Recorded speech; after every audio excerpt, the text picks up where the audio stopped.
Hello everyone. आज के इस वीडियो में हम मैथमेटिक्स ओलंपियाड के बारे में समझेंगे और ये मैथमेटिक्स ओलंपियाड में हम क्या क्या करेंगे, कितने स्टेजेस हैं, ये सब कुछ डिस्कशन करेंगे। ठीक है, इससे पहले कि हम थोड़ा सा इंट्रोडक्शन ले लेते हैं कि आखिर मैथमेटिक्स ओलंपियाड में क्या करते हैं, कौन कंडक्ट करवाती है इसे। सो कंडक्टिंग बॉडी कौन है। तो यहाँ पे देख सकते हैं आपके national board of higher mathematics यानी कि NBHM जो है उसका कंडक्टिंग बॉडी है, तो इसे कंडक्ट यही करवाती है। अब इसका पर्पस क्या है कंडक्ट कराने का, और ये सबसे पहले 1986 में NBHM ने स्टार्ट कर दिया था पहली बार।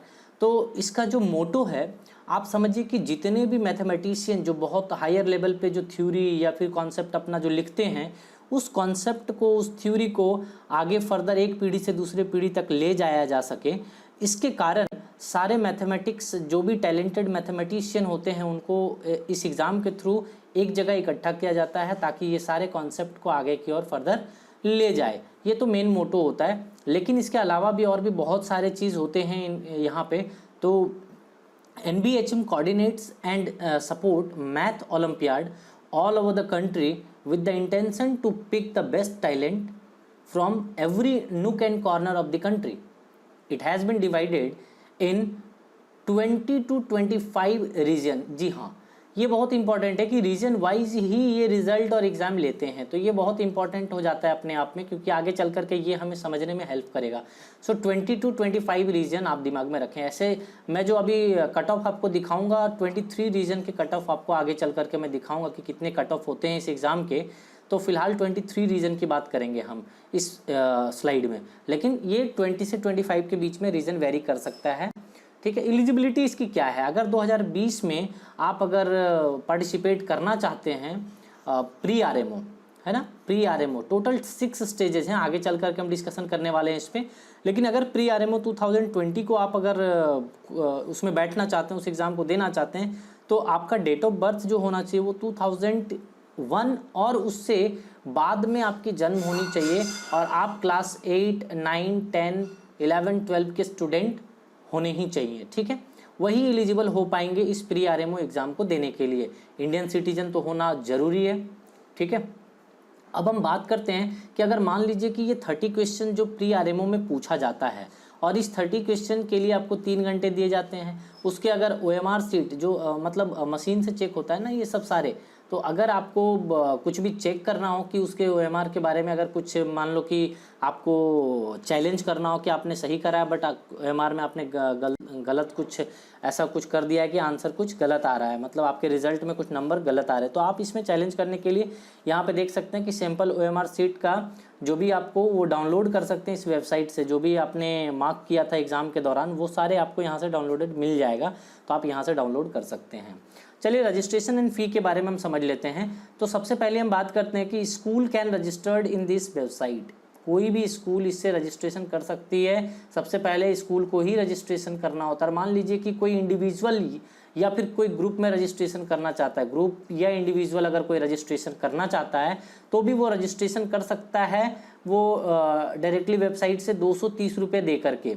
लेकिन वो क्या करेगा कि 230 रुपये वो हर आदमी को, वो हर स्टूडेंट को पे करना पड़ेगा 230 रुपीज़, जो कि non KV and non JNV student है। यानी कि कहने का मतलब केंद्रीय विद्यालय का स्टूडेंट वो नहीं है और जवाहर नवोदय विद्यालय के वो स्टूडेंट नहीं है, उन सभी को 230 पे करना पड़ेगा। और इस 230 में से 20 रुपीज़ पर स्टूडेंट वो सेंटर रख लेगा जो वो उसका एग्ज़ाम कंडक्ट करवाएगी, और 210 रुपीज़ वो भेज देगा किसको, MTA को। ये 210 रुपये भेज देता है एग्ज़ाम फ़ी के तौर पे।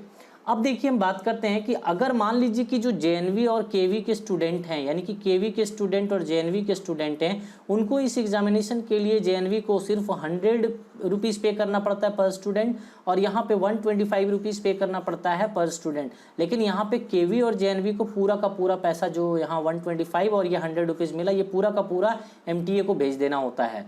एक भी पैसा वो रख नहीं सकते सेंटर वाले। और अगर मान लीजिए कि जो ये फ़ी जो है 125 और ये 100, ये इसको अवेल करना चाहते हैं तो आपको केवी और जेएनवी से ही फॉर्म भरना पड़ेगा। आप स्टूडेंट तो हैं जेएनवी और केवी के, अगर अदर स्कूल से भर देंगे तो आपको फ़ी पूरा देना पड़ जाएगा 230। इसीलिए बेहतर होगा कि आप अगर जेएनवी और केवी के स्कूल के हैं तो आप उसी स्कूल से भरिए तो ज़्यादा बेहतर होगा। ठीक है, तो चलिए दोस्तों आगे बढ़ते हैं। तो रजिस्ट्रेशन एंड फ़ी की बात कर लेते हैं। तो अगर कोई यहाँ पे देख लीजिए कि 1 जून से लेकर के 30 जून तक रजिस्ट्रेशन कौन कर सकता है? सेंटर। सबसे पहले सेंटर रजिस्ट्रेशन करेगा, उसके लिए 1 महीने का समय है लगभग, है ना। उसके बाद क्या होता है कि जैसे ही सेंटर का रजिस्ट्रेशन क्लोज होता है, यानी कि 30 जून को रजिस्ट्रेशन जैसे ही क्लोज होगा, आप 1 जून से, है ना, यहाँ पे 1 जून से सॉरी आप यहाँ पे देख लीजिए 1 जून से लेकर के आप 7 जुलाई तक, यानी कि स्टूडेंट को भी लगभग 1 महीने से ज़्यादा का समय मिल जाता है रजिस्ट्रेशन के लिए।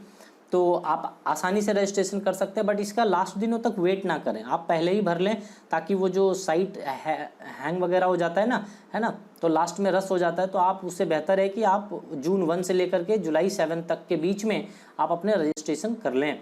अब हम बात करते हैं NIOS का। जो ओपन स्कूल से एग्ज़ाम दिए हुए रहते हैं, उनका डिग्री उसमें रहता है, तो उनको 1 सप्ताह का समय दिया जाता है। वो 1 जुलाई से लेकर के 7 जुलाई तक वो 2020 में वो रजिस्ट्रेशन कर सकते हैं। अब हम बात करते हैं कि जैसे ये तो स्टेज 1 की हमने बात कर ली, ठीक है। तो स्टेज 1 का जो भी रिज़ल्ट आएगा, तो आपने देखा कि जो भी रिज़ल्ट यहाँ पे स्टेज 1 का आएगा वो आपको सीधे देखिए, the list of student who qualify for RMO, यानी कि प्री RMO आपने क्वालिफाई कर लिया है और you are eligible for RMO, तो वो सीधे लिस्ट आपको दिखेगा कहाँ पे? HBCSE, यानी कि यहाँ के बाद फर्स्ट स्टेज के बाद, स्टेज 1 के बाद जितने भी स्टेज है, टोटल 6 स्टेजेस हैं, तो ये फर्स्ट स्टेज को छोड़ करके बाकी और 5 स्टेज जो है वो HBCSE आपको सब चीज़ देखेगी। ठीक है, अब यहाँ पे all further steps of Indian mathematics olympiad program, है ना, subsequent to pre RMO exam will be conducted by the HBCSE। तो ये वेबसाइट है, आप आराम से उसमें विजिट कर सकते हैं, देख सकते हैं। तो ये दीज आर द स्टेजेस। तो फर्स्ट स्टेज की अगर हम बात करें तो ये प्री RMO है, फिर दूसरा RMO है, तीसरा INMO, IMOT, PDTT, PDTC, IMO। तो ये एक एक करके चलिए हम डिटेल में बात करते हैं इसको। तो पहला आता है, सबसे फर्स्ट स्टेज जो होता है वो है प्री RMO एग्ज़ाम। ठीक है, वो प्री RMO एग्ज़ाम जो कि MTA कंडक्ट कराती है, ऑलरेडी हमने डिस्कशन कर लिया है, ये वेबसाइट है उसकी। आप देख सकते हैं कि जो एग्ज़ामिनेशन डेट है वो 11 अगस्त को प्री RMO की एग्ज़ाम हो जाएगी। ये 3 आवर का ड्यूरेशन होता है 30 क्वेश्चन के लिए। आप देख सकते हैं शॉर्ट टाइप क्वेश्चन 6 आते हैं, 2 मार्क्स वाले, तो टोटल हो गए कितने? 12 मार्क्स। अब यहाँ पे देख सकते हैं कि लॉन्ग टाइप क्वेश्चन 15 और 3 मार्क्स के ईच, तो ये हो जाएंगे कितने कि 45 मार्क्स, है ना, 45 मार्क्स, और यहाँ 12 मार्क्स। अब यहाँ देखिए कि 9 वेरी लॉन्ग क्वेश्चन टाइप आते हैं और इसको मल्टीप्लाई करिए 5 से, तो ये हो जाएगा कितना? 45 मार्क्स के। ये 30 क्वेश्चन टोटल हो जाते हैं, टोटल 30 क्वेश्चन, और टोटल मार्क्स हो गए कितने? 102। तो ये है आपका पेपर पैटर्न स्टेज 1 के लिए। अब हम आते स्टेज 2 की बात करते हैं। तो स्टेज 2 में हम बता दें आपको कि स्टेज 2 जो हम कहते हैं वो रीजनल मैथमेटिक्स ओलंपियाड, यानी कि RMO, जो कि सेकेंड स्टेप कहलाता है अपना। पहला था प्री RMO, दूसरा है RMO regional mathematics olympiad. Next हम बात करते हैं कि अगर इससे सेलेक्ट हो जाते हैं आप तो आगे बढ़ेंगे नेक्स्ट स्टेज में। तो अब हम देखते हैं कि यहाँ पे क्लास 9 से लेकर के 12th के बच्चे यहाँ पे पार्टिसिपेट करते हैं, और जो मान लीजिए कि एक्सेप्शनली बहुत ज़्यादा टैलेंटेड बच्चा है, क्लास 8th में पढ़ता है, वो भी दे सकता है इस एग्ज़ाम को, अगर वो कोऑर्डिनेटर अलाउ करे, रीजनल कोऑर्डिनेटर अगर वहाँ पे देख करके अलाउ कर दे तो ये दे सकता है, पॉसिबल है क्लास 8 के बच्चे को देने के लिए, बट एक्सेप्शनली टैलेंटेड बच्चा होना चाहिए। अब ये अक्टूबर 28 को एग्ज़ाम इसका RMO को हो जाएगा। ठीक है, अब यहाँ पे 3 आवर्स का एग्ज़ाम होता है ड्यूरेशन, 6 सब्जेक्टिव क्वेश्चंस होते हैं आपको, और बहुत ही लेंदी क्वेश्चन होता है बच्चों। मैं बता दूं आपको कि आईआईटी से भी आपको कहीं तक ज़्यादा डिफ़िकल्ट लग सकता है ये पेपर, लेकिन इससे कम तो नहीं है। आईआईटी के लेवल का तो ये पेपर ज़रूर है, बहुत ही एडवांस पेपर होता है और मतलब साइंटिस्ट लेवल के ये पेपर हैं, बहुत ज़्यादा डिफ़िकल्ट होता है, तो उसी लेवल का प्रिपरेशन भी इसमें ज़रूरत होती है। तो चलिए हम थर्ड स्टेज की बात करते हैं, INMO। जो सेकंड स्टेज यानी कि आरएमओ को क्वालिफाइड कर लिए हैं वो INMO के लिए एलिजिबल होते हैं, ठीक है। सो टोटल 900 स्टूडेंट लगभग इसमें पार्टिसिपेट करते हैं, 900 स्टूडेंट फॉर इनमो एग्जाम, यानी कि इसमें 900 स्टूडेंट पर रीजन से सेलेक्ट करते हैं, लगभग 30 स्टूडेंट को हर रीजन से लगभग सेलेक्ट होता है, एक अप्रोक्सीमेट डेटा दे रहा हूँ मैं, ठीक है। अब day of examination third Sunday off Feb, यानी कि आप ये देख सकते हैं कि थर्ड संडे ऑफ जनवरी, और 28 सेंटर्स इसके होंगे ऑल ओवर द कंट्री, 4 घंटे की एग्ज़ाम होती है ये, ठीक है। ये थर्ड स्टेज के बारे में हमने बात करा। अब हम आते हैं फोर्थ स्टेज के बारे में, दैट इज़ IMOT, है ना, IMOTS, international mathematics training camp. तो ट्रेनिंग कैंप जो होता है ना, ये 20 दिनों की लगभग कैंप होती है, लगभग 20 डेज का कैंप होता है। इसमें बहुत सारे इंपॉर्टेंट, यानी कि 35 से 900 से सीधे 35 से 50 परफॉर्मर को INMO से सेलेक्ट करके यहाँ पे IMOTC में लिया जाता है, ठीक है। और यहाँ पे बहुत ही विगरस ट्रेनिंग इनकी होती है, और इस ट्रेनिंग के दौरान बहुत सारे थ्योरेटिकल, बहुत सारे मतलब प्रूफ कराए जाते हैं यहाँ पे, बहुत लेंदी, तो बहुत ही टफ होता है ये। तो ट्रेनिंग 20 डेज़ का लगभग चलता है यहाँ पे।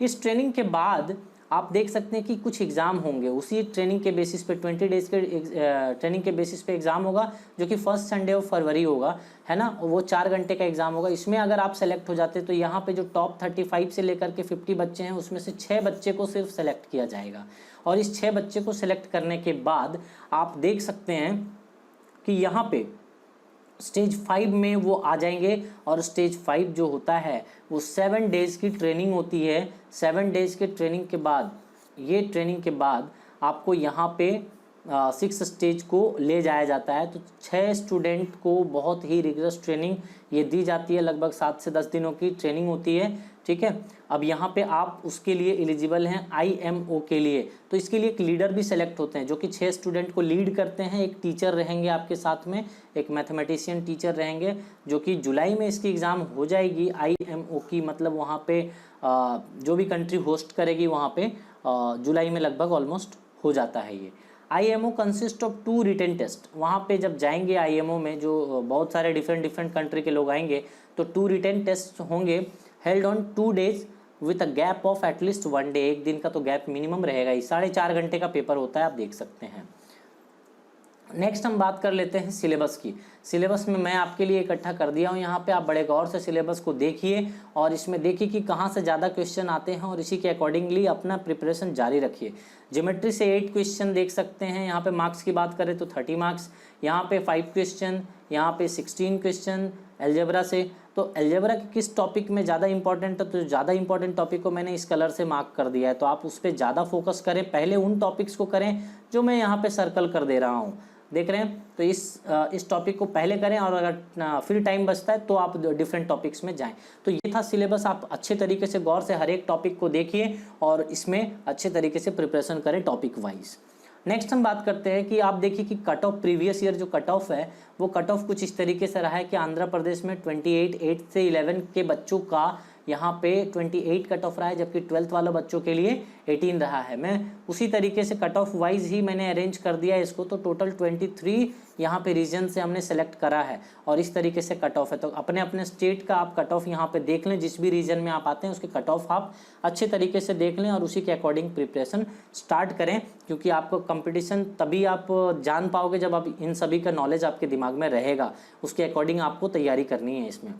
अब इसमें बेनिफिट क्या है, बहुत सारे बेनिफिट्स हैं दोस्तों। अगर इसको आप क्वालिफाई करते हो तो जहाँ पे भी आप जॉब देने जाइए, इंटरव्यू देने जाइए, कहीं एडमिशन लेना है, तो ये रिज़ल्ट बहुत मायने रखता है। आपको तुरंत वो प्रीफर करते हैं वहाँ पे, क्योंकि आप बहुत ही टैलेंटेड हैं, ये सर्टिफिकेट आपको बताएगा, ठीक है। आप अगर उसे दिखाओगे कि मैं ये क्वालिफाइड हूँ, तो आपको बहुत ही प्रेफरेंस मिलने वाला है स्टूडेंट। नेक्स्ट हम बात करते हैं कि यहाँ पे और भी जैसे सर्टिफिकेट तो मिलना ही है आरएमओ का। जैसे आरएमओ जिस बच्चे ने सेकंड स्टेज ही क्वालिफाई किया, तो उसके लिए आपको सर्टिफिकेट आपको मिल जाएगा, आपके सेंटर पे भेज दिया जाता है, ठीक है।